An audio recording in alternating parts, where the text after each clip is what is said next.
জুলাই একটা দোকান দোকান আগামীতে জুলাই যোদ্ধা যদি বলেন মানুষ পিটিয়ে ল্যাংটা করে দিবে। যে জুলাই দোকান আপনারা খুলেছেন একটা একটা দোকানে তালা লাগিয়ে দেয়া হবে, খবরদার। দেশের মানুষের চেতনার সাথে দেশের মানুষের সেন্টিমেন্টের সাথে খেলবেন না। মানুষকে ভালোবাসুন, মানুষ ভালোবাসবে আপনাদেরকে।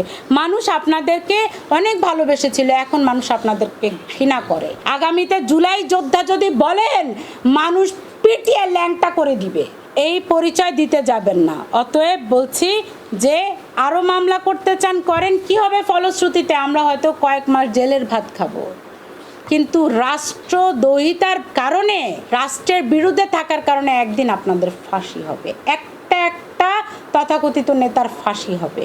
আরে জুলাই একটা দোকান দোকান, এই জুলাই দোকানদারের এক দোকানদার আমার নামে মামলা করেছে সেদিন।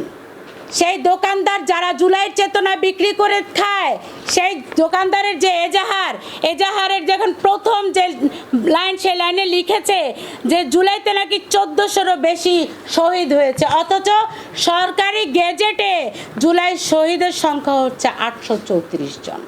মিথ্যা। এই 834 জনের হিসাবও এরা পাই টু পাই দিতে পারবে না।